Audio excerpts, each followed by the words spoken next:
you guys have shown together simultaneously 2 years previous. So for 2 years in a row, you've shown simultaneously. So again, this year in October, you each have a solo show. We're the Blues Brothers. You're the Blues Brothers. I'm Dan Aykroyd character. You can be the John Belushi. Yeah, got that. So have you guys given ideas to the concepts for your shows? I have. I wrote on a piece of paper, real big letters, S-U-B. Sub? That's right. What does sub mean? That's what's cool about it. It means a lot of stuff. Because you have stuff like a subject. Yes, Yeah. subject. Subterranean. You have submarine. Submarine. Subjective. Subjective. And what sub means is under. So, Under? so a submarine is underwater. So I'm like, I was going to say, does this have Sub-Robin. anything to do with I'm Sub-Robin. underground sub-robin? Yes. So, I'm tentatively going to call my show Sub-Urban. Not suburban. Sub-Urban. That fits your style pretty well, I would say. how about you, Josh? You got a title? Thinking of Dream Machine, thinking a lot about AI and all that jazz. So somehow making fun of it. I don't know if I doubt I'll use AI to generate some of the work, but it's all over the place. They might string you up, Yeah, true. by your toenails. That's right. That's right. So we've got Dream Machine and Suburban. Urban. But I might change it, thinking of doing some pieces on Gaza, thinking about more dystopian landscapes with animals, and I don't know, I'm all over the place. I have lots, and then maybe more toast, just because they're so fun to make. I think, after doing a lot of dark kind of doom and gloom, the toast and the banana peels have been kind of liberating, even though, for me, they still symbolize, waste and global warming with the toast, but it's also just toast. Well, you were probably tempted to go with burnt toast. Yes, burnt toast, exactly. Burnt toast. Yeah. And then you said, well, maybe lighter toast Yeah. with butter. Yeah. So now I'm going through this, the produce department and, what else I can do. But yeah, they've been very enjoyable. And it started with just midlife crisis at your gallery. And I was just like, ah!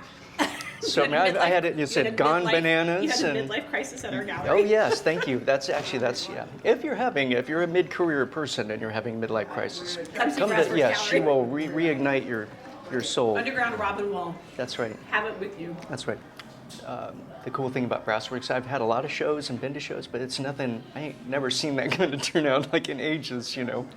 Like, Our openings are pretty big. Yeah, seriously. So I think especially, I'm kind of a shy guy, but it's when you're around that many people enthusiastic about art, and I've met so many other artists. I think with my career, it was like just being a coal miner. It was just like day after day working, never got out, never met anyone. And so, yeah, I think, I We have a hate to great say it, sense but of community. I made some of my best friends, and still, through the gallery. It's just a great place for sharing ideas, but yeah, And we're stuffy. it's just amazing. We're super stuffy. You walk in and you're like, oh no, don't Yes, talk. yes. And all artists, Not true. all artists share in common that sort of spending all your time in your studio and not really interacting. And an opening is an excuse for you to get out of your studio and go to talk to people. Yeah, exactly. And a lot of times you realize how much fun it is to talk shop with some other artist. Yeah, instead of your cat.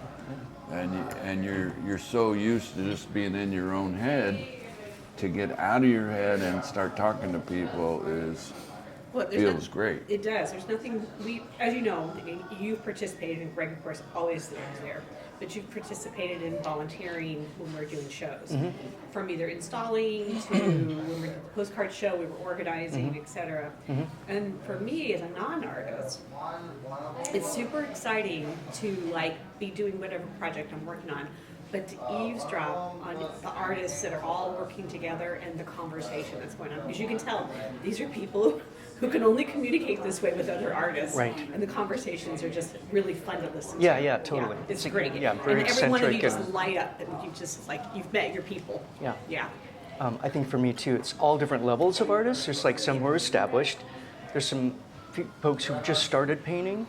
So you get what kind of paint do you use, or what do you do here, or, do you listen to audiobooks when you paint, or like subject matter, and I'm having trouble with this. Do you have any advice? So I think it's been very like with you especially, because you so much experience and your work is.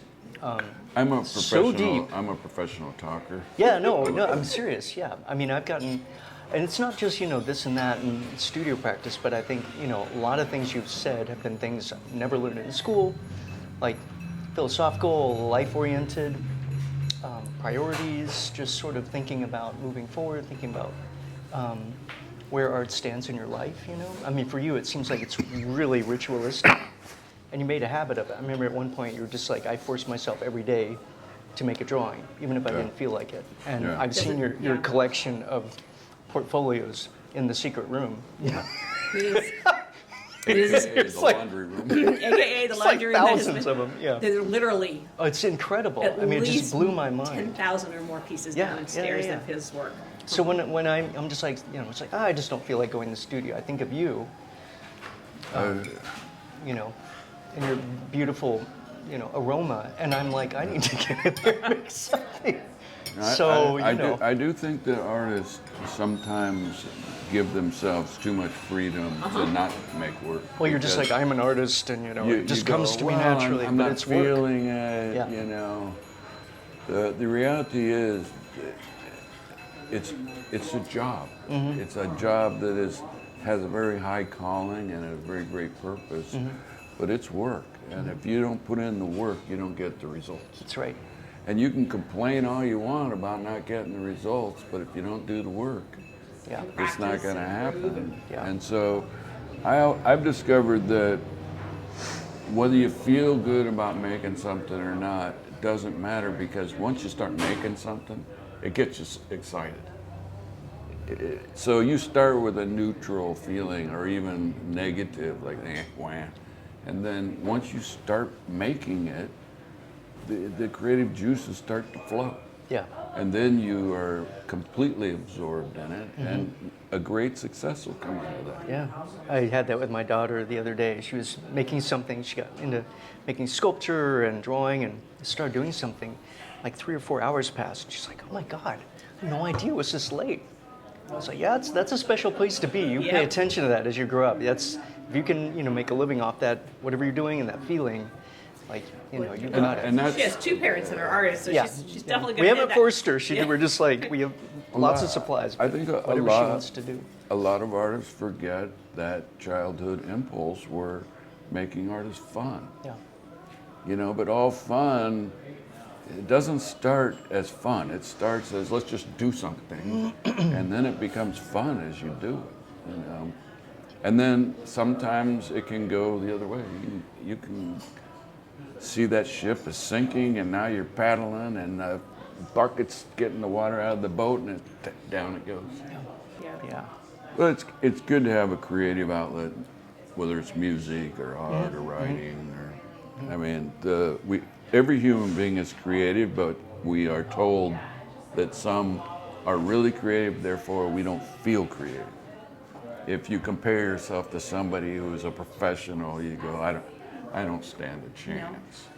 But the reality is that professional started without a chance as well. So I mean, you have to express yourself and accept that it doesn't need to be a profession. It's more of a thing that part of what makes us human beings. Yeah.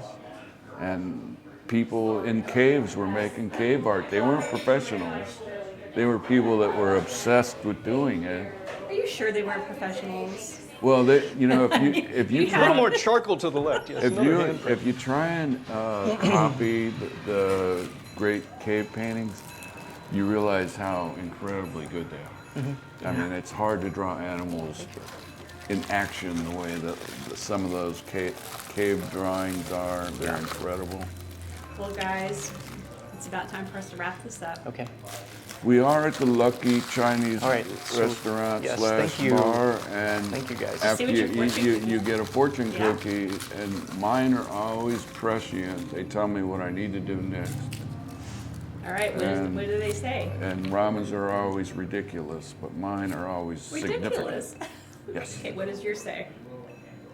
Simplicity and clarity should be your theme in dress. Now, that is really significant because I put so much emphasis on what I wear. When you're going to do it 4 days in a I'm- row. You don't see what's on the table. I'm Yes. sitting next to a person That's who a lot has of glitter. a shirt with eggs on it. I know, I saw that. What does yours say, Josh? Okay, let's take a look and see here. There is a prospect of a thrilling time ahead for you. There is. It's in October for your show. Yeah. Hopefully it's not a bowel movement right now. Hope not. That's Sorry. a short-term prospect. But the long-term one, Is the show in October. Mine says you are capable, competent, creative, careful. And then it says, prove it. I think you do that every day. Yeah. I think that one is actually fairly accurate. Yeah. All right, here's a piece of that for whoever else wants it. I brought one of these home to Skylar, and she opened it. It's like, be sensitive to a man's like conscience or something. She was like, this is just crap, and she flushed it down the toilet. I can't remember what it was, but it was something that Early was just feminist. I yeah, love oh it. yeah, totally. She was just like, You go, girl. I was hoping it'd be kind of cute and it's a You fortune should have cookie. said, it's talking about your dad here. What are you doing? I love it. Well, thanks for being a part of this, you two. Thank you. It's our pleasure. We got to get back to the studio. Yeah, Right. you guys got some shows to work for. You That's got right. you got a show. You got to get me a piece There's the for, finger. Yep. And you got to get some work done. This is coming from a place of love. yes. Yeah. And with your solo show, you might as well start now. That's right. Because the thing is, time flies. Oh, I know. Tempest Futures. Yeah, I know. Yep. Suddenly, crapperoonie, it's here. Yeah. That happens. Yeah.